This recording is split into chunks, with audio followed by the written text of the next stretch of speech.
Inga, you've been out there talking about Hannah, saying this is such a shame. Like we lost yet another young, promising female cyclist because people are too afraid to speak out about this issue because they understand very well there will be penalties. So let's just start there. Your career has just been absolutely stunning, amazing. Lance Armstrong was singing your praises to me recently. I told the audience that. So what made you finally speak out about this issue, understanding there could be blowback? Well, when I first started this, I had ultimate compassion for the transgender athletes, and I still do. And when this first started, it was for transgender women who had gone through sexual reassignment surgery. And I had believed the signs that they put forth where they said, oh, this is fair. And I was a believer. And then we started kind of seeing the abuse of it with people self-IDing, and then realizing the science that they put forth for this to get passed was 8 athletes who are transgender women who self-reported. And so you have this study, which is since shown to be flawed. This 8 self-reported people said, hey, yeah, we're a lot weaker. And boom, in slides the IOC slides in this new policy that transgender women can compete.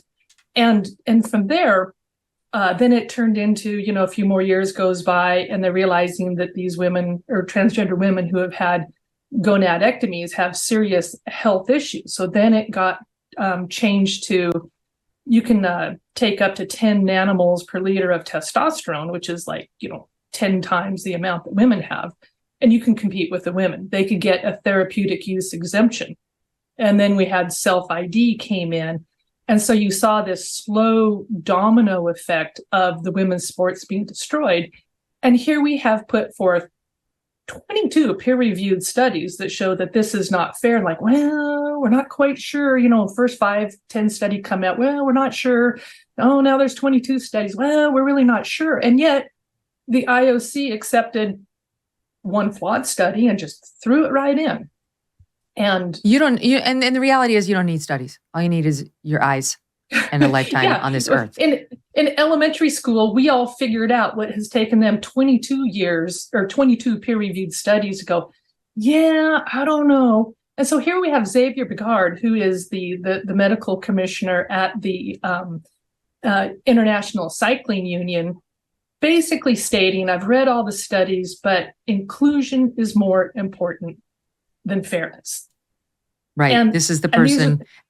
Right. And then there's the medical director, Dr. Richard Budgett of the IOC, who says everyone agrees that trans women are women. So that's at the Olympic level. Trans women are women. And then you point out that at the cycling level, you've got a similar attitude by the person in charge there. They're totally on the side of, quote, inclusivity without acknowledging the reality that means unfairness. And in some cases, lack of safety for actual women who are participating. Right. And yet they allowed a flawed study and shoehorned it right through really easily. And we can give them 22 studies and they're not sure. I mean, you can see right here that they have zero intention of doing anything for the women. So for the last 5 years, I have written letters to the IOC and the International Olympic Committee. And it's all, the tactic is silence, ignore, gaslight. Yeah, we'll get to that. And they don't allow any women at the table to have a discussion about this. They will have in their medical directors who believe that transgender women are women, and they'll allow the transgender women to come and state their case, but they will not allow the women to come in and state their case. And when they do, if they're bringing in women athletes, if they were to speak up, they get canceled. So how are we going to have fair representation when you have a woman athlete who all they want to do is to compete and to step in front of all these people? So far, we haven't seen it happen, but supposedly there's going to be 4 women athletes at the International Cycling Union to speak up. But well, let's talk about that. And I want to tell the audience, you too just got canceled, and we'll talk about what happened to you. Well, let's talk about the International Cycling Union, the ICU, because they've been terrible on this issue.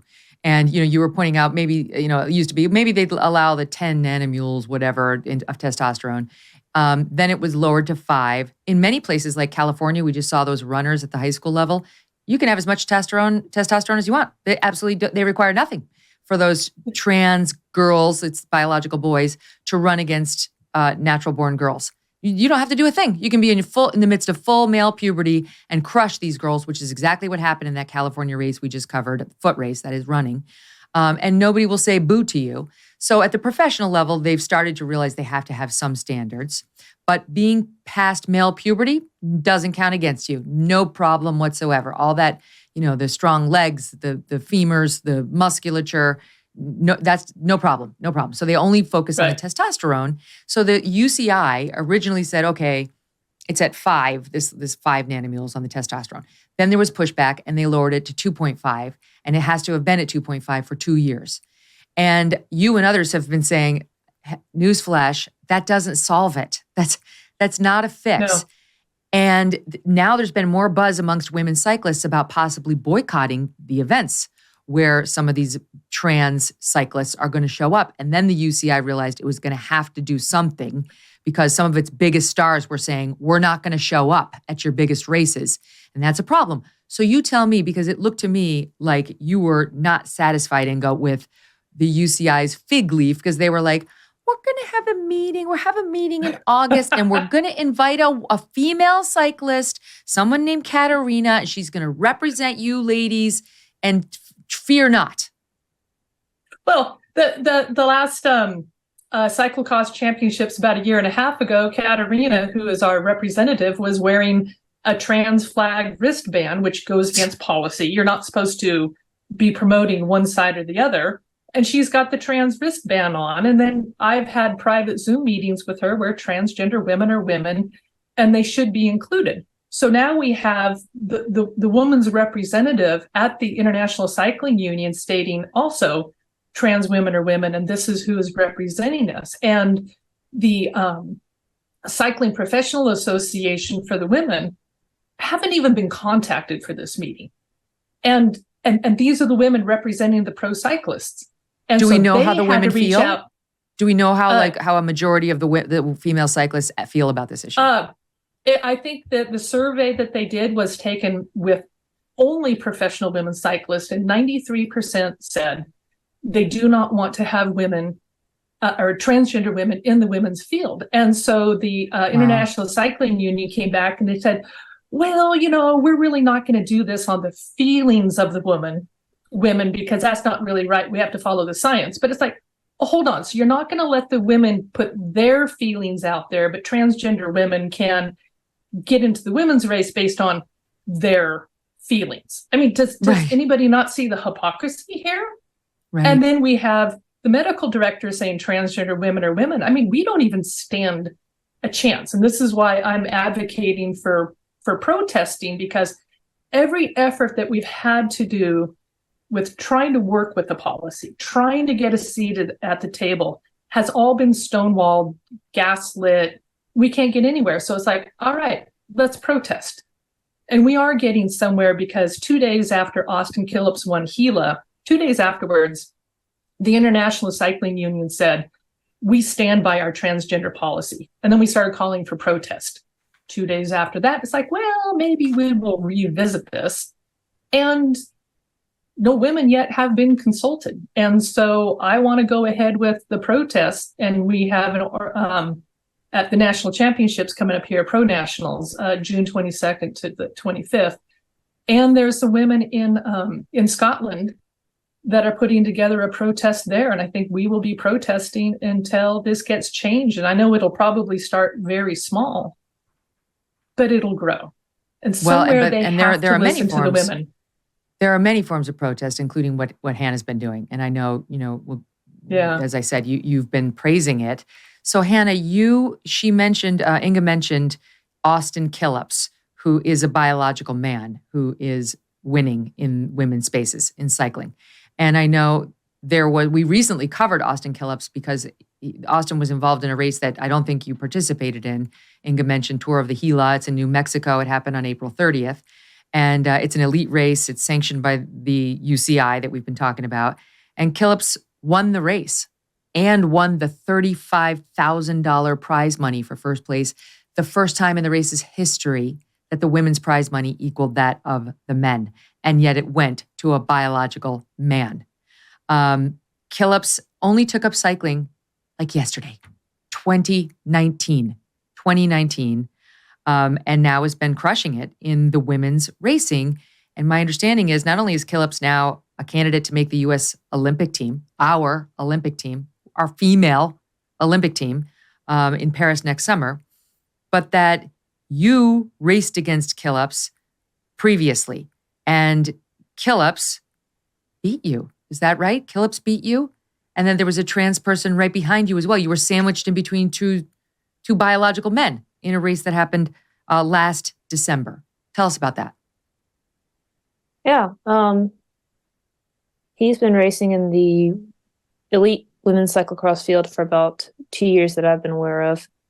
And it was interesting. The first year he came out, he didn't do well at all. Like, his handling skills weren't the elite level. And he's a new rider kind of jumping in, right? And then within a year, he was keeping up on strength alone. His handling skills have improved a little bit, but still running a lot of sections that us pro women ride.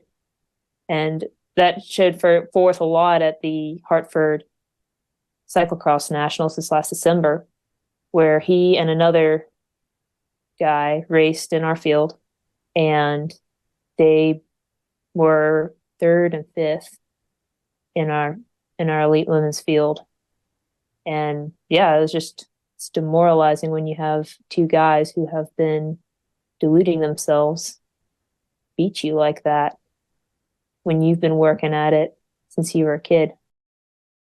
Look, you did the tough thing during COVID. You paid your people and pulled your business through the pandemic. And now doing the tough thing could qualify you for up to $26,000 per employee at covidtaxrelief.org.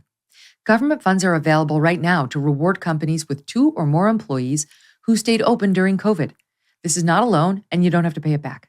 The program's complicated, but no one knows more about it than the CPAs and tax pros at covidtaxrelief.org. You pay nothing up front. They do all the work and share a percentage of the cash they get you. Businesses of all types, including nonprofits and churches, can qualify, even those who took PPP loans, and even if you had increases in sales. You did the tough thing for your employees during COVID. Now let covidtaxrelief.org help get you up to $26,000 per employee. Visit covidtaxrelief.org, covidtaxrelief.org, covidtaxrelief.org.